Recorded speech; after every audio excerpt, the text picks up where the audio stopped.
ਅਸੀਂ ਇਸ ਨੂੰ ਸਿਰੇ ਲਗਾ ਕੇ ਹਟਾਂਗੇ। ਮੈਨੂੰ ਇਕੱਲੀ ਚਿੰਤਾ ਆਪਣੇ ਵਾਰਡ ਦੀ ਨਹੀਂ,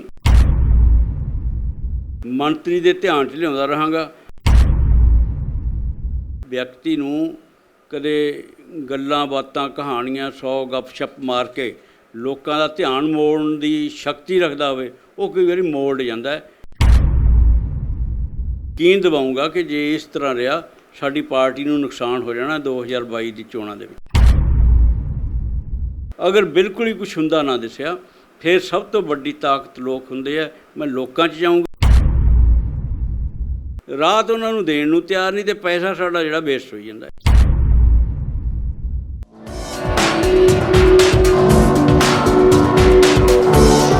ਸੋ ਸਵਾਗਤ ਹੈ ਤੁਹਾਡਾ ਸਾਰਿਆਂ ਦਾ ਰੇਡੀਓ ਪੰਜਾਬ ਟੂਡੇ ਦੇ ਪੇਜ ਦੇ ਉੱਤੇ। ਤੇ ਅਸੀਂ ਅੱਜ ਮੌਜੂਦ ਹਾਂ ਜੀ ਬਠਿੰਡਾ ਦੇ ਇੱਕ ਸੀਨੀਅਰ ਕਾਂਗਰਸੀ ਨੇਤਾ ਅਤੇ ਇਲਾਕੇ ਦੇ ਇੱਕ ਜਾਣੇ ਮਾਣੇ ਸਿਆਸੀ ਸ਼ਖਸੀਅਤ ਸ਼੍ਰੀ ਜਗਰੂਪ ਸਿੰਘ ਗਿੱਲ ਜੀ ਦੇ ਨਾਲ। ਜਗਰੂਪ ਸਿੰਘ ਗਿੱਲ ਜੀ ਨੇ ਪਿਛਲੇ ਦਿਨੀ ਇੱਕ ਬਠਿੰਡਾ ਦੀ ਮੇਅਰ ਜੀ ਨੂੰ ਇੱਕ ਚਿੱਠੀ ਲਿਖੀ ਹੈ, ਇੱਕ ਮੈਮੋਰੰਡਮ ਸੌਂਪਿਆ ਤੇ ਉਸ ਮੈਮੋਰੰਡਮ ਦੇ ਰਾਹੀਂ ਕੁਝ ਮੰਗਾਂ ਉਠਾਈਆਂ ਨੇ। ਉਹ ਮੰਗਾਂ ਕੀ ਨੇ ਤੇ ਕਿਉਂ ਇਹਨਾਂ ਨੂੰ ਉਠਾਉਣੀਆਂ ਪਈਆਂ ਨੇ, ਆਓ ਇਸ ਬਾਰੇ ਗੱਲ ਕਰੀਏ ਜਗਰੂਪ ਸਿੰਘ ਗਿੱਲ ਜੀ ਨਾਲ। ਹਾਂਜੀ, ਸਭ ਤੋਂ ਪਹਿਲਾਂ ਸਤਿ ਸ਼੍ਰੀ ਅਕਾਲ ਜੀ। ਸਤਿ ਸ਼੍ਰੀ ਅਕਾਲ ਜੀ। ਅਸੀਂ ਜਾਣਨਾ ਚਾਹਾਂਗੇ ਵੀ ਜਦੋਂ ਜਿਹੜੇ ਤੁਸੀਂ ਇਹ ਇੱਕ ਮੈਮੋਰੰਡਮ ਸੌਂਪਿਆ ਉਹਦੇ ਵਿੱਚ ਕਿਹੜੀਆਂ ਮੰਗਾਂ ਨੇ? ਜਸਪ੍ਰੀਤ ਜੀ, ਪਹਿਲਾਂ ਤਾਂ ਮੈਂ ਪੰਜਾਬ ਟੂਡੇ ਦਾ ਧੰਨਵਾਦ ਕਰਦਾ। ਤੁਸੀਂ ਆ ਕੇ ਮੇਰੇ ਵਿਚਾਰ ਜਾਣਨ ਦੀ ਕੋਸ਼ਿਸ਼ ਕੀਤੀ।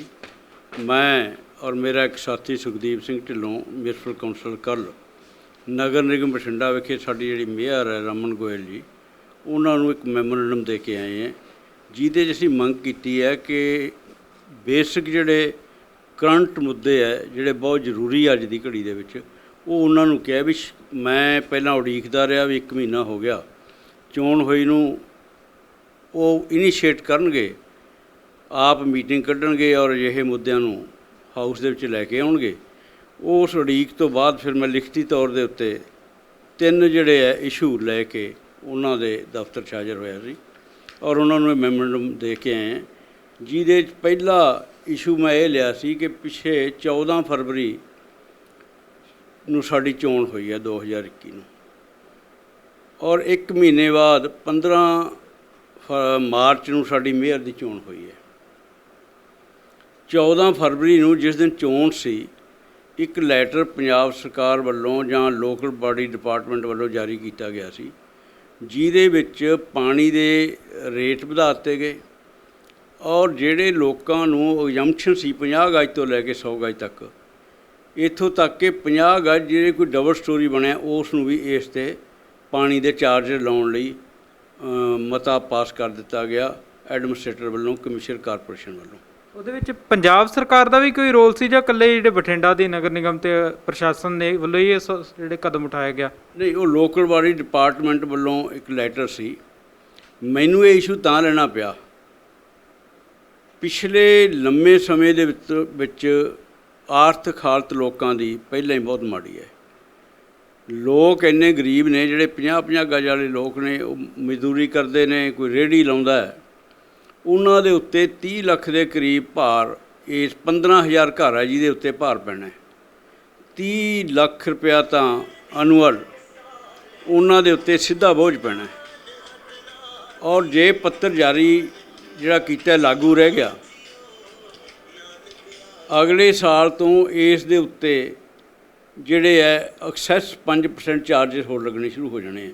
ਅਗਲੇ ਸਾਲ ਤੋਂ ਸਾਰੇ ਸ਼ਹਿਰ ਦੇ ਉੱਤੇ 60 ਲੱਖ ਰੁਪਏ ਦਾ ਤਕਰੀਬ ਬੋਝ ਇਸ ਆਰਥਿਕ ਦੇ ਮਦਵਾੜੇ ਦੇ ਵਿੱਚ ਪੈ ਜਾਣਾ। ਮੈਂ ਉਹਨਾਂ ਨੂੰ ਇਹ ਕਿਹਾ ਸੀ, ਉਹਨਾਂ ਨੇ ਉਸ ਚਿੱਠੀ ਦੇ ਵਿੱਚ ਇਹ ਵੀ ਲਿਖਿਆ ਕਿ ਇਹ ਕਾਰਪੋਰੇਸ਼ਨ ਨੂੰ ਹੋਰ ਵੀ ਅਗਰ ਕੋਈ ਉਹਨਾਂ ਦੇ ਵਿਚਾਰ ਹੈ ਉਹ ਉਸ 'ਤੇ ਵਿਚਾਰ ਕਰ ਲੈਣਾ ਚਾਹੀਦਾ। ਜਦੋਂ ਨਗਰ ਨਿਗਮ ਦੀ ਚੋਣ ਹੋ ਗਈ ਸੀ, ਇਹ ਠੀਕ ਨਹੀਂ ਸੀ ਕਿ ਜਿੱਦਾਂ ਇਲੈਕਸ਼ਨ ਹੋ ਰਿਹਾ ਹੈ, ਚੋਣ ਹੋ ਰਹੀ ਹੈ, ਉਸੇ ਦਿਨ ਇਹਨੂੰ ਲਾਗੂ ਕਰ ਦਿੱਤਾ ਜਾਵੇ। 1 ਮਹੀਨਾ ਇਹਦੀ ਵੇਟ ਕੀਤੀ ਜਾਣੀ ਚਾਹੀਦੀ ਸੀ। ਜਦੋਂ ਹਾਊਸ ਫਾਰਮੇਸ਼ਨ ਹੋ ਜਾਂਦਾ, ਮੇਅਰ ਦੀ ਚੋਣ ਹੋ ਜਾਂਦੀ, ਉਹ ਮੀਟਿੰਗ ਕੱਢਦੇ, ਉਹ ਚਿੱਠੀ ਮੀਟਿੰਗ ਦੇ ਵਿੱਚ ਰੱਖਦੇ, 50 ਦੇ 50 ਮੈਂਬਰ ਇਸ 'ਤੇ ਵਿਚਾਰ ਕਰਦੇ ਗੰਭੀਰਤਾ ਨਾਲ, ਉਸ ਦੇ ਵਿੱਚ ਆਪੋ ਆਪਣੀ ਰਾਏ ਦਿੰਦੇ। ਮੈਨੂੰ ਲੱਗਦਾ ਇਸ ਦੇ ਵਿੱਚ ਕਈ ਅਜਿਹੀਆਂ ਹੋਰ ਵਧੀਆ ਰਾਏ ਆ ਜਾਣੀਆਂ ਸੀ, ਜਿਹਦੇ ਨਾਲ ਬਿਨਾਂ ਚਾਰਜਿਸ ਲਾਏ ਹੋਰ ਰਾਹਤ ਦਿੱਤੀ ਜਾ ਸਕਦੀ ਸੀ। ਜਿਵੇਂ ਬਥੇਰੇ ਅਜਿਹੇ ਜਿਹੜੇ ਸਾਡੇ ਟੋਇਲਟ ਸਪੌਟਸ ਨੇ। ਅੱਜ ਜ਼ਮਾਨਾ ਟੈਕਨੋਲੋਜੀ ਦਾ ਆ ਗਿਆ। ਅੱਜ ਜਿਹੜੇ ਅਸੀਂ ਉਹ ਵਰਤ ਰਹੇ ਹਾਂ ਘਰਾਂ ਦੇ ਵਿੱਚ, ਇੱਕ ਵਾਰੀ ਫਲੱਸ਼ ਦੇ ਨਾਲ 5 ਲੀਟਰ ਪਾਣੀ ਚਲਿਆ ਜਾਂਦਾ ਹੈ। ਔਰ ਅਜਿਹੇ ਪੌਟ ਵੀ ਟੈਕਨੋਲੋਜੀ ਦੇ ਨਾਲ ਆਏ ਆ ਜਿਹੜੇ 1 ਲੀਟਰ ਦੇ ਨਾਲ ਸਾਫ਼ ਹੁੰਦੇ ਨੇ। ਅਗਰ ਉਸ 'ਤੇ ਵਰਕਆਊਟ ਕੀਤਾ ਜਾਂਦਾ, ਜੇ ਸਾਡੀ ਪਾਣੀ ਦੀ ਲਾਗਤ ਹੀ ਸ਼ਹਿਰ ਦੇ ਵਿੱਚ ਘਟ ਜਾਂਦੀ ਤੇ ਸਾਡੀ ਅੱਜ ਤੋਂ ਘੱਟ ਕਾਸਟ ਨਾਲ ਹੀ ਅਸੀਂ ਸ਼ਹਿਰ ਨੂੰ ਇਹੀ ਪਾਣੀ ਦੇ ਸਕਦੇ ਸੀ। ਸਾਨੂੰ ਇਹ ਚਾਰਜ ਲਾ ਕੇ ਵਧਾਉਣ ਦੀ ਲੋੜ ਨਹੀਂ ਸੀ। ਇਹ ਮਸਲਾ ਮੈਂ ਅਗਰ ਉਹ ਹਾਊਸ ਦੇ ਵਿੱਚ ਇਸ ਨੂੰ ਲਾਉਣਗੇ, ਮੈਂ ਉੱਥੇ ਉਹ ਸਾਰਾ ਜਿਹੜਾ ਪੂਰਾ ਖੁਲਾਸਾ ਹੈ ਇਸ ਗੱਲ ਦਾ ਵੀ ਕਿਵੇਂ ਇਹ ਇਸ ਦੇ ਵਿੱਚ ਫਾਇਦਾ ਕੀਤਾ ਜਾ ਸਕਦਾ ਹੈ, ਇਹ ਖਰਚੇ ਘੱਟ ਕੀਤੇ ਜਾ ਸਕਦੇ, ਉੱਥੇ ਦੇਵਾਂਗਾ। ਇਸ ਤੋਂ ਇਲਾਵਾ ਹੋਰ ਕਿਹੜੇ-ਕਿਹੜੇ ਮੁੱਦੇ ਹਨ ਜੋ ਤੁਹਾਡੇ ਵੱਲੋਂ ਉਠਾਏ ਗਏ ਜੀ? ਦੂਜਾ ਇਸ਼ੂ ਹੈ, ਸਭ ਤੋਂ ਜਿਹੜਾ ਬਰਨਿੰਗ ਇਸ਼ੂ ਹੈ ਇੱਥੇ ਬਠਿੰਡੇ ਦੇ ਵਿੱਚ, ਉਹ ਹੈ ਤਰਵੈਣੀ ਕੰਪਨੀ। ਜਦੋਂ ਪਿਛਲੀ ਕਾਰਪੋਰੇਸ਼ਨ ਸੀ ਤਾਂ ਜਿਹੜੀ ਉਸ ਸਮੇਂ ਦੀ ਕਾਰਪੋਰੇਸ਼ਨ ਸੀ, ਉਸ ਨੇ ਇੱਕ ਤਰਵੈਣੀ ਕੰਪਨੀ ਹੈ ਜਿਹੜੀ ਪ੍ਰਾਈਵੇਟ, ਉਸ ਨੂੰ ਇੱਥੋਂ ਦੇ ਲੇਆਊਟ ਕਰਨ ਦਾ ਸੀਵਰ ਦਾ ਅਤੇ 10 ਸਾਲ ਦੀ ਮੇਨਟੇਨੈਂਸ ਦਾ ਠੇਕਾ ਦਿੱਤਾ। ਔਰ ਉਹ 114% ਰੇਟ 'ਤੇ ਦਿੱਤਾ ਗਿਆ।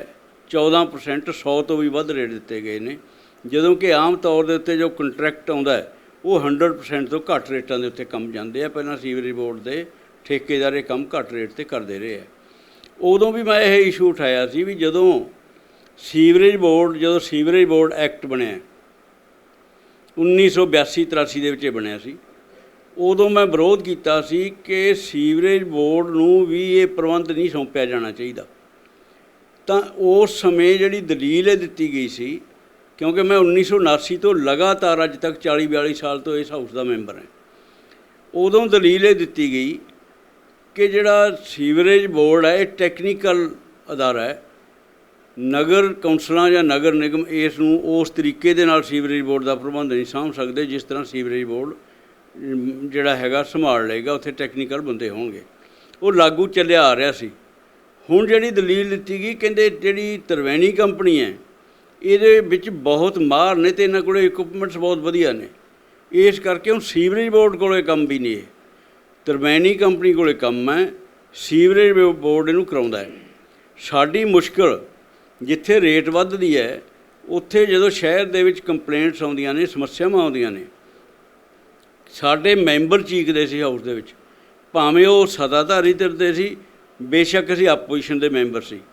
ਜਦੋਂ ਅਸੀਂ ਜਾ ਕੇ ਸੀਵਰੇਜ ਬੋਰਡ ਦੇ ਮੁਲਾਜ਼ਮਾਂ ਨਾਲ ਗੱਲ ਕਰਦੇ ਸੀ, ਜੇਈ ਤੋਂ ਲੈ ਕੇ ਉਹਨਾਂ ਦਾ ਐਕਸ਼ਨ ਹੱਥ ਖੜ੍ਹੇ ਕਰ ਜਾਂਦਾ ਸੀ ਜੀ ਸੀਵਰੇਜ ਬੋਰਡ ਤਰਵੈਣੀ ਕੰਪਨੀ ਹੈ ਜਿਹੜੀ, ਇਸ ਦੇ ਮੁਲਾਜ਼ਮ ਸਾਡੀ ਗੱਲ ਨਹੀਂ ਸੁਣਦੇ, ਉਹ ਤਰਵੈਣੀ ਕੰਪਨੀ ਦਾ ਇੱਥੇ GM ਬੈਠਾ ਹੈ, ਉਸ ਤੋਂ ਬਿਨਾਂ ਕੋਈ ਕੰਮ ਨਹੀਂ ਕਰਦੇ, ਇਸ ਕਰਕੇ ਅਸੀਂ ਆਪ ਖੁਦ ਮਜਬੂਰ ਹਾਂ।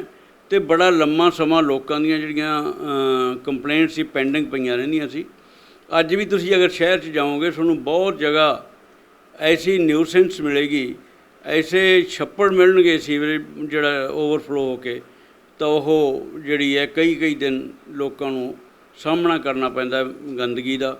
ਅਤੇ ਮੈਂ ਉਹਨਾਂ ਨੂੰ ਕਿਹਾ ਸੀ ਕਿ ਜਦੋਂ ਸਰਕਾਰ ਬਣੀ ਸੀ ਸਾਡੀ ਕਾਂਗਰਸ ਪਾਰਟੀ ਦੀ, ਮੈਂ ਕਾਂਗਰਸ ਪਾਰਟੀ ਦਾ ਇੱਥੇ ਲੀਡਰ ਹੈ, ਆਪੋਜੀਸ਼ਨ ਲੀਡਰ ਸੀਗਾ ਪਿਛਲੀ ਕਾਰਪੋਰੇਸ਼ਨ ਦੇ ਸਮੇਂ, ਮੈਂ ਵਿੱਤ ਮੰਤਰੀ ਦੇ ਉਸ ਸਮੇਂ ਧਿਆਨ 'ਚ ਲਿਆਂਦੀ ਸੀ ਵੀ ਇਹ ਬਹੁਤ ਵੱਡਾ ਇੱਕ ਫਰਾਡ ਹੈ। ਉਹਨਾਂ ਨੇ ਮੈਨੂੰ ਕਿਹਾ ਸੀ ਕਿ ਆਪਾਂ ਇਹਦਾ ਸਾਰਾ ਆਡਿਟ ਕਰਾਵਾਂਗੇ, ਜਿੰਨੇ ਘਪਲੇ ਹੋਏ ਆ ਇਹਨਾਂ ਨੂੰ ਆਪਾਂ ਬਾਹਰ ਲਿਆਵਾਂਗੇ। ਔਰ ਉਹਨਾਂ ਨੇ ਮੀਟਿੰਗ ਵੀ ਕੀਤੀ ਉਸ ਸਮੇਂ ਸੀਵਰੇਜ ਬੋਰਡ ਦੇ ਅਧਿਕਾਰੀਆਂ ਦੇ ਨਾਲ। ਤਰਵੈਣੀ ਕੰਪਨੀ ਦਾ ਜਿਹੜਾ ਮਾਲਕ ਸੀ, ਤਰਵੈਣੀ ਉੱਥੋਂ ਦਿੱਲੀੋਂ ਆਇਆ, ਮੈਂ ਵੀ ਉਹਦੇ ਵਿੱਚ ਬੈਠਾ ਸੀ। ਮੈਂ ਉਹਨਾਂ ਨੂੰ ਕੁਐਸਚਨ ਵੀ ਕੀਤੇ ਵੀ ਤੁਹਾਡਾ ਐਗਰੀਮੈਂਟ ਕੀ ਸੀ, ਤੁਸੀਂ ਸਾਡੀਆਂ ਕਿੰਨੀਆਂ ਲਾਈਨਸ ਹੈ ਜਿਹੜੀਆਂ ਅੱਜ ਤੱਕ ਸਾਫ਼ ਕੀਤੀਆਂ, ਪਰ ਉਹਨਾਂ ਕੋਲ ਜਵਾਬ ਨਹੀਂ ਸੀ। ਮੰਤਰੀ ਜੀ ਨੇ ਮੇਰੇ ਸਾਹਮਣੇ ਸੀਵਰੇਜ ਬੋਰਡ ਦੇ ਅਧਿਕਾਰੀਆਂ ਨਾਲ ਔਰ ਲੋਕਲ ਬਾਡੀ ਦੇ ਡਿਪਾਰਟਮੈਂਟ ਦੇ ਅਫਸਰਾਂ ਨਾਲ ਫ਼ੋਨ 'ਤੇ ਗੱਲ ਕੀਤੀ, ਔਰ ਉਹਨਾਂ ਨੇ ਮੈਨੂੰ ਬਾਅਦ ਦੇ ਵਿੱਚ ਦੱਸਿਆ ਕਿ ਮੇਰੀ ਗੱਲ ਹੋ ਗਈ ਹੈ, ਆਪਾਂ ਜਿਹੜਾ ਇਹ ਕੰਮ ਹੈ ਸਾਰਾ ਮਿਊਨਿਸਪਲ ਕਾਰਪੋਰੇਸ਼ਨ ਨੂੰ ਸੰਭਾਵਾਂਗੇ। ਔਰ ਉਸ ਸੰਬੰਧੀ ਮੈਨੂੰ ਨਹੀਂ ਪਤਾ, ਕਿਉਂਕਿ ਮੈਂ ਇਸ ਕਰਕੇ ਇੱਥੇ ਨਹੀਂ ਦੱਸ ਸਕਦਾ, ਦਫ਼ਤਰੀ ਕੰਮ ਹੁੰਦੇ ਆ। ਉਹਨਾਂ ਨੇ ਮੈਨੂੰ ਦੱਸਿਆ ਸੀ ਕਿ ਇਸ ਸੰਬੰਧੀ ਇੱਕ ਚਿੱਠੀ ਵੀ ਜਾਰੀ ਕਰਵਾ ਦਿੱਤੀ ਜਾਊਗੀ, ਮੈਨੂੰ ਨਹੀਂ ਪਤਾ ਹੋਈ ਜਾਂ ਨਹੀਂ ਹੋਈ। ਮੈਂ ਤਾਂ ਇਹਦੇ 'ਚ ਮੰਗ ਕੀਤੀ ਹੈ ਕਿ ਸਾਰੇ ਮਾਮਲੇ ਨੂੰ ਹਾਊਸ ਦੇ ਵਿੱਚ ਲਿਆਂਦਾ ਜਾਵੇ। ਜਿੰਨਾ ਸਾਡਾ ਅੱਜ ਤੱਕ ਕੋਈ ਨੁਕਸਾਨ ਹੋਇਆ ਹੈ, ਤਰਵੈਣੀ ਕੰਪਨੀ ਨੇ ਐਗਰੀਮੈਂਟ ਦੇ ਮੁਤਾਬਕ ਕੰਮ ਕੀਤੇ ਹੈ ਨਹੀਂ ਕੀਤੇ ਹੈ, ਉਸ ਦੀ ਪੜਤਾਲ ਕਿਸੇ ਸੀਨੀਅਰ ਅਧਿਕਾਰੀ ਤੋਂ ਉਸ ਦੀ ਟੋਟਲ ਆਡਿਟ ਕਰਾਉਣਾ ਚਾਹੀਦਾ ਹੈ। ਦੂਜਾ ਜਿਹੜਾ ਹੈਗਾ, ਜੇ ਉਹ ਚਿੱਠੀ ਜਾਰੀ ਹੋਈ ਹੈ ਉਹ ਚਿੱਠੀ ਹਾਊਸ ਰੱਖਣੀ ਚਾਹੀਦੀ ਹੈ, ਉਹਨੂੰ ਅਡਾਪਟ ਕਰ ਲੈਣਾ ਚਾਹੀਦਾ, ਲਾਗੂ ਕਰ ਦੇਣਾ ਚਾਹੀਦਾ ਹੈ। ਜੇ ਨਹੀਂ ਹੋਈ ਤਾਂ ਸੀਵਰੇਜ ਬੋਰਡ ਦੇ ਅਧਿਕਾਰੀਆਂ ਨੂੰ ਕਹਿਣਾ ਚਾਹੀਦਾ ਉਹ ਇਨਵੈਂਟਰੀ ਬਣਾਉਣ, ਜੋ ਸਮਾਨ ਹੈ ਉਹਨਾਂ ਦਾ ਉਹ ਸਾਰੇ ਦੀ ਲਿਸਟ ਤਿਆਰ ਕਰਨ, ਤਾਂ ਕਿ ਸਾਨੂੰ ਸ਼ਹਿਰ ਦੇ ਲੋਕਾਂ ਨੂੰ ਰਾਹਤ ਮਿਲ ਸਕੇ। ਸੀਵਰੇਜ ਬੋਰਡ ਤੋਂ ਗਾਂ ਬਾਰਿਸ਼ਾਂ ਆ ਰਹੀਆਂ ਨੇ, ਹਰ ਬਾਰਿਸ਼ਾਂ ਦੇ ਵਿੱਚ ਸ਼ਹਿਰ ਭਰ ਜਾਂਦਾ ਹੈ, ਸੀਵਰੇਜ ਦਾ ਨਾਕਸ ਪ੍ਰਬੰਧ ਹੋ ਜਾਂਦਾ ਹੈ। ਮੈਂ ਤਾਂ ਚਿੰਤਤ ਹੈ, ਕਿਉਂਕਿ ਮੈਂ ਜਦੋਂ ਚੋਣ ਲੜੀ ਹੈ ਮਿਊਨਿਸਪਲ ਕਾਰਪੋਰੇਸ਼ਨ ਦੀ, ਲੋਕਾਂ ਦੇ ਨਾਲ ਹੀ ਸਾਰਿਆਂ ਨੇ ਵਾਅਦੇ ਕੀਤੇ ਆ, ਜਿਹਦੇ ਵਿੱਚ ਵਿੱਤ ਮੰਤਰੀ ਵੀ ਸ਼ਾਮਲ ਸੀ। ਮੈਨੂੰ ਇਕੱਲੀ ਚਿੰਤਾ ਆਪਣੇ ਵਾਰਡ ਦੀ ਨਹੀਂ, ਸ਼ਹਿਰ ਦੇ ਲੋਕਾਂ ਦੀ ਚਿੰਤਾ ਵੀ ਮੇਰਾ ਕੰਮ ਹੈ, ਕਿਉਂਕਿ ਆਪੋਜੀਸ਼ਨ ਪਾਰਟੀ ਦੇ ਵਿੱਚ ਲੀਡਰ ਹੋਣ ਦੇ ਨਾਤੇ ਮੈਂ ਮਸਲੇ ਉਠਾਉਂਦਾ ਰਿਹਾ। ਔਰ ਮੇਅਰ ਦੀ ਚੋਣ ਤੋਂ ਬਾਅਦ ਬਹੁਤ ਲੋਕ ਮੈਨੂੰ ਮਿਲਣ ਆਏ, ਉਹ ਆਸ ਕਰਦੇ ਸੀ ਕਿ ਤੁਸੀਂ ਇਸ ਪਾਸੇ ਕਦਮ ਉਠਾਓਗੇ। ਅਗਰ ਮੈਂ ਮੇਅਰ ਬਣਦਾ ਤਾਂ ਮੈਂ ਇਹ ਕਦਮ ਉਠਾਉਣੇ ਸੀ।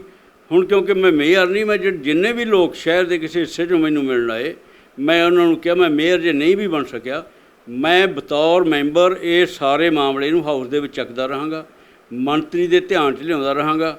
ਅਸੀਂ ਇਸ ਨੂੰ ਸਿਰੇ ਲਗਾ ਕੇ ਹਟਾਂਗੇ। ਜੇ ਇਹ ਨਾ ਇਸ ਪਾਸੇ ਤੁਰਨਗੇ, ਇਹ ਗੱਲ ਮੈਂ ਲੋਕਾਂ 'ਚ ਲਿਜਾ ਸਕਦਾ। ਤੇ ਜਿਵੇਂ ਹੁਣ ਤੁਸੀਂ ਦੱਸਿਆ ਕਿ ਮੇਅਰ ਨਾ ਬਣਨਾ ਇੱਕ ਵੱਡੀ ਇਸ ਦੌਰਾਨ ਇੱਕ ਗੱਲ ਰਹੀ ਹੈ ਕਿ ਹੁਣ ਤੁਹਾਨੂੰ ਜਿਹੜਾ ਹਾਊਸ ਦੇ ਵਿੱਚ ਡਾਇਰੈਕਟ ਇੱਕ ਬਤੌਰ ਕਾਉਂਸਲਰ ਅਤੇ ਇੱਕ ਬਤੌਰ ਲੋਕਾਂ ਦਾ ਨੇਤਾ, ਲੋਕਾਂ ਦਾ ਪ੍ਰਤੀਨਿਧ ਹੋਣ ਦੇ ਨਾਤੇ ਹੁਣ ਤੁਹਾਡੀ ਜ਼ਿੰਮੇਵਾਰੀ ਬਣ ਚੁੱਕੀ ਹੈ। ਸੋ ਇਸ ਨਾਤੇ ਹੁਣ ਤੁਸੀਂ ਅਗਲਾ ਕੀ ਕਦਮ ਉਠਾਉਣ ਜਾ ਰਹੇ ਹੋ? ਦੇਖੋ, ਮੇਅਰ ਮੈਂ ਬਣਿਆ ਜਾਂ ਨਹੀਂ ਬਣਿਆ ਇਸ 'ਚ ਕੋਈ ਸਮੱਸਿਆ ਨਹੀਂ। ਮੇਅਰ ਕਿਸੇ ਮੈਂਬਰ 'ਚ ਬਣਨਾ ਹੁੰਦਾ ਹੈ। ਉਹ ਸਾਡੇ ਫਾਈਨਾਂਸ ਮਿਨਿਸਟਰ ਜੀ ਨੂੰ ਜੋ ਚੰਗਾ ਲੱਗਿਆ ਉਸਨੇ ਬਣਾਤਾ। ਮੈਨੂੰ ਇਸ 'ਤੇ ਮੈਂ ਕੋਈ ਟਿੱਪਣੀ ਨਹੀਂ ਕਰਨਾ ਚਾਹੁੰਦਾ। ਜਿੱਥੋਂ ਤੱਕ ਸਵਾਲ ਹੈਗਾ ਮੈਂ ਕੀ ਕਰਨਾ, ਮੇਰੀ ਡਿਊਟੀ ਹੈ ਲੋਕਾਂ ਨੇ ਲਾਈ। ਲੋਕ ਮੇਰੇ 'ਤੇ ਮੈਥੋਂ ਆਸ ਰੱਖਦੇ ਹੈ ਕਿ 40-42 ਸਾਲ ਦਾ ਤਜਰਬਾ ਹੋਣ ਦੇ ਨਾਤੇ, ਹੁਣ ਜਦੋਂ ਪਾਰਟੀ ਕਾਂਗਰਸ ਪਾਰਟੀ ਦੀ ਕਾਰਪੋਰੇਸ਼ਨ ਹੈ, ਪਹਿਲਾਂ ਅਸੀਂ ਦੋਸ਼ ਦੇ ਦਿੰਦੇ ਸੀ ਕਿ ਕਾਰਪੋਰੇਸ਼ਨ ਅਕਾਲੀ ਦਲ ਦੀ ਹੈ, ਕਾਂਗਰਸ ਦੀ ਸਰਕਾਰ ਹੈ ਪਿਛਲੇ 4 ਸਾਲ ਤੋਂ, ਉਹ ਉੱਥੇ ਸਾਨੂੰ ਕੁਛ ਕਰ ਨਹੀਂ ਦਿੰਦੇ। ਹੁਣ ਸਾਡੀ ਖੁਸ਼ਕਿਸਮਤੀ ਹੈ ਇਹ, ਅਸੀਂ ਕਰਨ ਦੇ ਯੋਗ ਹੈ। ਜਿਹੜੀ ਕਾਰਪੋਰੇਸ਼ਨ ਵੀ ਕਾਂਗਰਸ ਪਾਰਟੀ ਦੀ ਹੈ ਅਤੇ ਸਰਕਾਰ ਵੀ ਕਾਂਗਰਸ ਪਾਰਟੀ ਦੀ ਹੈ, ਅਤੇ ਸਮਾਂ ਵੀ ਸਾਡੇ ਕੋਲ 7-8 ਮਹੀਨਿਆਂ ਦਾ ਪਿਆ ਹੈ। ਉਦੋਂ ਅਸੀਂ ਇਹ ਵਾਅਦਾ ਕੀਤਾ ਸੀ ਕਿ 6 ਮਹੀਨਿਆਂ ਦੇ ਅੰਦਰ ਅੰਦਰ ਅਸੀਂ ਇਹ ਸਾਰਾ ਸਿਸਟਮ ਠੀਕ ਕਰ ਦਿਆਂਗੇ। ਹੁਣ ਮੈਂ ਕੋਸ਼ਿਸ਼ ਕਰੂੰਗਾ ਸਾਡੀ ਸਰਕਾਰ ਤੋਂ ਵੀ, ਤਾਂ ਕਿ ਸਾਡੀ ਸਰਕਾਰ ਦਾ ਅਕਸ ਖਰਾਬ ਨਾ ਹੋਵੇ। ਮੈਨੂੰ ਪਾਰਟੀ ਦੀ ਵੀ ਚਿੰਤਾ, ਸਾਡੀ ਪਾਰਟੀ ਦਾ ਅਕਸ ਖਰਾਬ ਨਾ ਹੋਵੇ, ਅਤੇ ਮੈਨੂੰ ਆਪਣੇ ਕੀਤੇ ਹੋਏ ਵਾਅਦੇ ਜਾਂ ਜੋ ਮੈਂ ਮੋਰਲੀ ਸਮਝਦਾ ਮੈਨੂੰ ਕਰਨਾ ਚਾਹੀਦਾ, ਉਸ ਬਾਰੇ ਮੈਂ ਲਗਾਤਾਰ ਜੱਦੋਜਹਿਦ ਜਾਰੀ ਰੱਖੂੰਗਾ। ਤੁਸੀਂ ਜਿਵੇਂ ਦੱਸਿਆ ਕਿ ਸਰਕਾਰ ਤੱਕ ਪਹੁੰਚ ਕਰੋਗੇ, ਅਤੇ ਜੇ ਸਰਕਾਰ ਤੱਕ ਹੁਣ ਤੱਕ ਦੀ ਗੱਲ ਕਰੀਏ ਤਾਂ ਤੁਸੀਂ ਕੀ ਹੁਣ ਤੱਕ ਵੀ ਸਰਕਾਰ ਤੱਕ ਪਹੁੰਚ ਕੀਤੀ ਹੈ? ਜੇ ਕੀਤੀ ਹੈ ਤਾਂ ਕਿਸ ਕੋਲ ਕਰ ਚੁੱਕੇ ਹੋ? ਜੇ ਭਵਿੱਖ ਵਿੱਚ ਕਰਨੀ ਹੈ ਤਾਂ ਕਿਸ ਕੋਲ ਤੁਸੀਂ ਪਹੁੰਚ ਕਰੋਗੇ? ਦੇਖੋ, ਜਿੱਥੋਂ ਤੱਕ ਪਿਛਲੀ ਗੱਲ ਕਰਦੇ ਹੋ ਤੁਸੀਂ, ਪਹੁੰਚ ਕੀਤੀ ਹੈ ਕਿ ਨਹੀਂ ਕੀਤੀ, ਜਿੰਨੀ ਵੀ ਕਾਉਂਸਲ ਆਫ ਮਿਨਿਸਟਰਸ ਹੁੰਦੀ ਹੈ ਇਹਦੀ ਕਲੈਕਟਿਵ ਜ਼ਿੰਮੇਵਾਰੀ ਹੁੰਦੀ ਹੈ। ਇੱਕ ਮਿਨਿਸਟਰ ਸਰਕਾਰ ਹੁੰਦਾ ਹੈ ਸਾਰੀ ਸਰਕਾਰ ਦੇ ਵਿੱਚ। ਸਾਡੇ ਵਿੱਤ ਮੰਤਰੀ ਜੀ ਬਹੁਤ ਵੱਡਾ ਉਹਦਾ ਹੈ, ਉਸ ਦੇ ਵਿੱਚ ਉਹਨਾਂ ਦੇ ਧਿਆਨ 'ਚ ਹੈ। ਮੈਂ ਤੁਹਾਨੂੰ ਦੱਸ ਕੇ ਹਟਿਆ ਵੀ ਉਹਨਾਂ ਨੇ ਮੇਰੇ ਨਾਲ ਡਿਸਕਸ਼ਨ ਕੀਤਾ ਸੀ ਵੀ ਇਸ ਵਾਰ ਚਿੱਠੀ ਜਾਰੀ ਕਰਾ ਦਿੱਤੀ ਜਾਊਗੀ, ਜਲਦੀ ਆਪਾਂ ਵਾਪਸ ਲੈ ਕੇ ਕਾਰਪੋਰੇਸ਼ਨ ਨੂੰ ਦੇ ਦਿਆਂਗੇ। ਉਹ ਧਿਆਨ 'ਚ ਤਾਂ ਹੀ ਧਿਆਨ 'ਚ ਲੈਂਦੀ ਜਾ ਚੁੱਕੀ ਹੈ। ਅਤੇ ਜੇ ਮੰਨ ਲਓ ਤੁਸੀਂ ਕਹਿ ਰਹੇ ਹੋ ਵੀ ਜੇ ਹੁਣ ਨਾ ਕੀਤਾ ਫਿਰ ਕੀ ਕਰਾਂਗੇ, ਮੇਰੇ ਸਭ ਤੋਂ ਪਹਿਲਾਂ ਮੈਂ ਕੋਸ਼ਿਸ਼ ਕਰੂੰਗਾ ਸਾਡੇ ਪਾਰਟੀ ਪ੍ਰਧਾਨ ਨੂੰ, ਸਟੇਟ ਦੇ ਨੂੰ ਇਹ ਦੱਸਣ 'ਚ ਯਕੀਨ ਦਿਵਾਊਂਗਾ ਕਿ ਜੇ ਇਸ ਤਰ੍ਹਾਂ ਰਿਹਾ ਸਾਡੀ ਪਾਰਟੀ ਨੂੰ ਨੁਕਸਾਨ ਹੋ ਜਾਣਾ 2022 ਦੀ ਚੋਣਾਂ ਦੇ ਵਿੱਚ। ਉਹਨਾਂ ਨੂੰ ਸਾਰਾ ਜੋ ਮੇਰੀਆਂ ਸਮੱਸਿਆਵਾਂ ਮੈਂ ਲਿਖ ਕੇ ਉਹਨਾਂ ਨੂੰ ਦੇ ਕੇ ਆਇਆ, ਉਹਨਾਂ ਦੇ ਧਿਆਨ 'ਚ ਲਿਆਊਂਗਾ। ਅਗਰ ਉਹ ਵੀ ਇਸ 'ਤੇ ਕੋਈ ਐਕਸ਼ਨ ਨਹੀਂ ਲੈਣਗੇ ਫਿਰ ਚੀਫ ਮਿਨਿਸਟਰ ਨੂੰ ਵੀ ਲਿਖੂੰਗਾ। ਅਗਰ ਬਿਲਕੁਲ ਹੀ ਕੁਛ ਹੁੰਦਾ ਨਾ ਦਿਸਿਆ, ਫਿਰ ਸਭ ਤੋਂ ਵੱਡੀ ਤਾਕਤ ਲੋਕ ਹੁੰਦੇ ਆ। ਮੈਂ ਲੋਕਾਂ 'ਚ ਜਾਊਂਗਾ, ਲੋਕ ਜੋ ਮੈਨੂੰ ਹੁਕਮ ਕਰਨਗੇ, ਘੱਟੋ ਘੱਟ ਮੈਂ ਜਾਤੀ ਤੌਰ ਦੇ ਉੱਤੇ ਜੱਦੋਜਹਿਦ ਕਰਦਾ ਰਹੂੰਗਾ। ਤੁਸੀਂ ਜਿਵੇਂ ਇੱਕ ਤਰਵੈਣੀ ਕੰਪਨੀ ਦਾ ਮੁੱਦਾ ਉਠਾਇਆ ਕਿ ਉਹ ਪਿਛਲੇ 11-12 ਸਾਲਾਂ ਤੋਂ ਜਿਹੜੀ ਹੈ ਲਗਾਤਾਰ ਲੋਕਾਂ ਦੇ ਵਿੱਚ ਰਹਿ ਕੇ ਕੰਮ ਕਰ ਰਹੀ ਹੈ, ਜਾਂ ਫਿਰ ਕਹਿ ਲਓ ਕਿ ਉਹਦੇ ਕੋਲ ਪ੍ਰਸ਼ਾਸਨਿਕ ਜਿਹੜੀਆਂ ਜ਼ਿੰਮੇਵਾਰੀਆਂ ਦਿੱਤੀਆਂ ਜਾ ਚੁੱਕੀਆਂ ਉਸਨੂੰ। ਸੋ ਜੇ ਉਹ ਕੰਪਨੀ ਇੰਨੇ ਸਾਲਾਂ ਤੋਂ ਕੰਮ ਕਰ ਰਹੀ ਹੈ ਤਾਂ ਫਿਰ ਹੁਣ ਤੁਸੀਂ ਜਿਹੜਾ ਮੁੱਦਾ ਉਠਾ ਰਹੇ ਹੋ, ਅਤੇ ਇਸ ਤੋਂ ਪਹਿਲਾਂ ਵੀ ਕੀ ਤੁਸੀਂ ਕੋਸ਼ਿਸ਼ ਕੀਤੀ ਸੀ ਕੋਈ ਉਹਨਾਂ ਦੇ ਅਧਿਕਾਰੀਆਂ ਵੱਲ ਜਾਂ ਸਰਕਾਰ ਵੱਲ ਉਸ ਕੰਪਨੀ ਦਾ ਮੁੱਦਾ ਉਠਾਉਣ ਦੀ? ਮੈਂ ਇਕੱਲੀ ਕੋਸ਼ਿਸ਼ ਹੀ ਨਹੀਂ ਕੀਤੀ ਸੀ। ਜਦੋਂ ਇਹ ਸਾਰਾ ਪ੍ਰੋਜੈਕਟ ਲੈ ਕੇ ਹਾਊਸ ਦੇ ਵਿਚਾਰ ਹਿਤ ਆਇਆ ਸੀ, ਉਸ ਸਮੇਂ ਬਲਵੰਤ ਰਾਏ ਨਾਥ ਜੀ ਮੇਅਰ ਸੀ, ਸ਼੍ਰੋਮਣੀ ਅਕਾਲੀ ਦਲ ਦੀ ਕਾਰਪੋਰੇਸ਼ਨ ਸੀ। ਉਹਦੇ 'ਚ ਮੇਰਾ ਡਿਸੈਂਟਿੰਗ ਨੋਟ ਹੈ। ਮੈਂ ਕਹਿੰਦਾ ਸੀ ਇਹਨਾਂ ਨੂੰ ਨਾ ਦਿਓ, ਇਹਦੇ ਨਾਲ ਸਾਡਾ ਬੁਰਾ ਹਾਲ ਹੋ ਜਾਣਾ ਹੈ, ਸਾਨੂੰ ਕਿਸੇ ਨੇ ਪੁੱਛਣਾ ਨਹੀਂ। ਅਸੀਂ ਤਾਂ ਹੁਣ ਅੱਜ ਵੀ ਤੁਸੀਂ ਜੇ ਕੰਪਲੇਂਟ ਦੀ ਹਾਲਤ ਦੇਖੋ, ਅਸੀਂ ਕਾਰਪੋਰੇਸ਼ਨ ਨੂੰ ਕੰਪਲੇਂਟ ਕਰਦੇ ਹਾਂ। ਕਾਰਪੋਰੇਸ਼ਨ ਵਾਲੇ ਕਹਿੰਦੇ ਜੀ ਅਸੀਂ WhatsApp ਦੇ ਉੱਤੇ ਬੋਰਡ ਨੂੰ ਭੇਜਤਾ, ਸੀਵਰੇਜ ਬੋਰਡ ਨੂੰ। ਸੀਵਰੇਜ ਬੋਰਡ ਨਾਲ ਗੱਲ ਕਰਦੇ ਉਹ ਕਹਿੰਦੇ ਜੀ ਅਸੀਂ WhatsApp 'ਤੇ ਕੰਪਨੀ ਨੂੰ ਭੇਜਤਾ।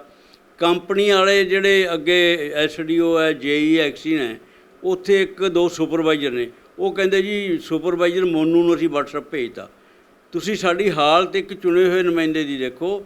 ਅਸੀਂ 3 ਥਾਂ ਦੇ ਉੱਤੇ ਜਾ ਕੇ ਚੌਥੇ ਤਾਂ ਜਿਹੜੇ ਬੰਦੇ ਨੇ ਕੰਮ ਕਰਨਾ ਹੈ, ਮੈਨੂੰ ਤਾਂ ਐਂ ਲੱਗਦਾ ਉਹ ਇਕੱਲਾ ਮੋਨੂ ਸੁਪਰਵਾਈਜ਼ਰ ਜਾਂ ਦੂਜਾ ਸੁਪਰਵਾਈਜ਼ਰ, ਉਹਨਾਂ ਦੀ ਡਾਇਰੈਕਟ ਹੀ ਸੇਵਾਵਾਂ ਲੈ ਲਈਆਂ ਜਾਣ ਤੇ ਇਸ ਤੋਂ ਬਿਹਤਰ ਚੱਲ ਸਕਦਾ ਹੈ। ਜਿਵੇਂ ਹੁਣ ਤੁਸੀਂ ਦੱਸਿਆ ਕਿ ਚੁਣੇ ਹੋਏ ਨੁਮਾਇੰਦੇ ਹੋਣ ਦੇ ਬਾਵਜੂਦ ਵੀ ਤੁਸੀਂ ਬਹੁਤ ਸਾਰੀਆਂ ਜਿਹੜੀਆਂ ਕਿ ਸਮੱਸਿਆਵਾਂ ਦਾ ਸਾਹਮਣਾ ਕਰਨਾ ਪੈਂਦਾ ਸੀ ਆਪਣੀ ਗੱਲ ਰੱਖਣ ਨੂੰ। ਤੇ ਇਸ ਦੌਰਾਨ ਜੇ ਆਪਾਂ ਆਮ ਲੋਕਾਂ ਦੀ ਗੱਲ ਕਰੀਏ ਤਾਂ ਉਹਨਾਂ ਨੂੰ ਤਾਂ ਇਸ ਤੋਂ ਵੱਧ ਯਕੀਨਨ ਹੀ ਸਮੱਸਿਆਵਾਂ ਆਉਂਦੀਆਂ ਹੋਣਗੀਆਂ। ਨੈਚੁਰਲੀ ਹੈ ਜੀ, ਉਹਨਾਂ ਲੋਕਾਂ ਦੀਆਂ ਸਮੱਸਿਆਵਾਂ ਨੂੰ ਦੇਖ ਕੇ ਇਹ ਸਮੱਸਿਆ ਦੇ ਖਾਤਮੇ ਦੇ ਲਈ ਮੈਂ ਹਾਊਸ ਦੇ ਵਿੱਚ ਲਿਖ ਕੇ ਦੇ ਕੇ ਆਇਆ। ਮੈਨੂੰ ਅਹਿਸਾਸ ਹੈ ਲੋਕਾਂ ਦੀਆਂ ਸਮੱਸਿਆਵਾਂ ਦਾ। ਤੇ ਜੇ ਹੱਲ ਦੀ ਗੱਲ ਕਰੀਏ ਤਾਂ ਤੁਹਾਡੇ ਮੁਤਾਬਿਕ ਸਹੀ ਮਾਇਨੇ ਵਿੱਚ ਹੱਲ ਕੀ ਹੋਏਗਾ?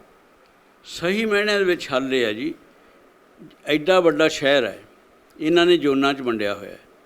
ਇਸ ਨੂੰ ਇੱਕ ਤਾਂ ਛੋਟੇ ਜ਼ੋਨਾਂ ਦੇ ਵਿੱਚ ਰੱਖਣਾ ਚਾਹੀਦਾ ਔਰ ਛੋਟੇ ਜ਼ੋਨਾਂ ਦੇ ਵਿੱਚ ਸੁਪਰਵਾਈਜ਼ਰ ਲਾਉਣੇ ਚਾਹੀਦੇ ਹੈ। ਔਰ ਉਸ ਦੇ ਉੱਤੇ ਜਿਹੜਾ ਮਕੈਨੀਕਲ ਸਿਸਟਮ ਹੈ, ਹੁਣ ਕਈ ਕੋਰਟਾਂ ਦੇ ਫੈਸਲੇ ਹੈ ਕਿ ਸੀਵਰਮੈਨ ਉਹਦੇ ਵਿੱਚ ਸਿਓ 'ਚ ਨਹੀਂ ਵੜੇਗਾ।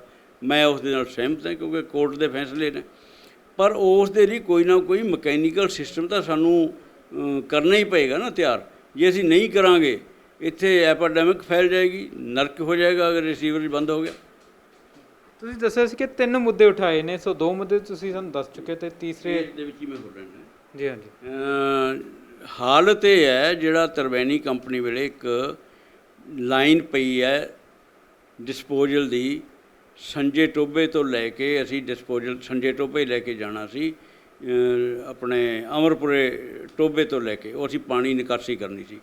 ਉਸ 'ਤੇ 4 ਕਰੋੜ ਰੁਪਇਆ ਲੱਗਿਆ ਸਾਡਾ, ਔਰ ਉਹ ਲਾਈਨਾਂ ਜਿਹੜੀਆਂ ਲੀਕ ਹੋ ਗਈਆਂ, ਚੱਲੀਆਂ ਹੀ ਨਹੀਂ। ਉਹਦੇ ਲਈ ਮੰਤਰੀ ਜੀ ਨੇ ਹੁਣ ਦੁਬਾਰੇ ਕਿਹਾ ਪੈਸੇ ਦੇ ਦਿਓ, ਪਰ ਜਿਹੜਾ 4 ਕਰੋੜ ਲੋਕਾਂ ਦੇ ਟੈਕਸ ਦਾ ਗਿਆ ਉਹਦੇ ਬਾਰੇ ਕੁਛ ਨਹੀਂ ਕੀਤਾ ਗਿਆ। ਮੈਂ ਚਾਹੁੰਦਾ ਹੈ ਕਿ ਉਹੋ ਜਿਹੀਆਂ ਜਿਹੜੀਆਂ ਗੱਲਾਂ ਨੇ, ਜੇ ਕਸੂਰਵਾਰ ਇਸ ਤਰ੍ਹਾਂ ਨਿਕਲਦੇ ਰਹੇ, ਹੁਣ ਤੁਸੀਂ ਫਿਰ 6 ਕਰੋੜ ਲਾ ਦਿਓਗੇ, ਜੇ 6 ਕਰੋੜ ਵਾਲੀ ਫਿਰ ਨਾ ਚੱਲੀ, ਲੋਕਾਂ ਦੇ ਟੈਕਸ ਦਾ ਪੈਸਾ ਜਿਹੜਾ ਉਹ ਇਸੇ ਤਰ੍ਹਾਂ ਚਲਿਆ ਜਾਊਗਾ। ਮੈਂ ਤੁਹਾਨੂੰ ਮਿਸਾਲ ਦਿੰਦਾ, ਜਿਹੜਾ ਗੋਨਿਆਣਾ ਰੋਡ ਦੇ ਉੱਤੇ ਇੱਕ ਸੀਵਰ ਪਿਆ ਸੀ, ਜਿਹੜਾ ਆਪਣੇ TV ਟਾਵਰ ਤੱਕ ਗਿਆ ਹੈ, ਇਹ ਸੀਵਰ ਬੈਠ ਗਿਆ ਸੀ। ਮੈਂ ਉਸ ਸਮੇਂ ਪ੍ਰੈਜ਼ੀਡੈਂਟ ਸੀ। ਮੈਨੂੰ ਚਿੱਠੀ ਲਿਖੀ ਸੈਕਟਰੀ ਲੋਕਲ ਬਾਡੀ ਨੇ ਕਿ 4 ਕਰੋੜ ਰੁਪਇਆ ਜਮ੍ਹਾਂ ਕਰਾਓ ਤਾਂ ਕਿ ਸੀਵਰ ਨੂੰ ਦੁਬਾਰੇ ਲੇਆਊਟ ਕੀਤਾ ਜਾ ਸਕੇ।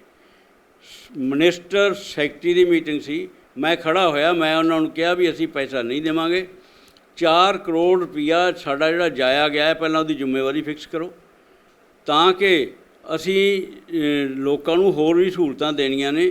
ਉਸ ਦੇ ਵਿੱਚ ਐਕਸੀਨ SDO JE ਮੇਰਾ ਖਿਆਲ ਘੱਟੋ ਘੱਟ 13-14 ਅਫਸਰ ਸਸਪੈਂਡ ਹੋਏ ਸੀ, ਤਾਂ ਜਾ ਕੇ ਇਹ ਦੁਆਰੇ ਸੀਵਰ ਲੇਆਊਟੇ ਹੋਇਆ ਸੀ।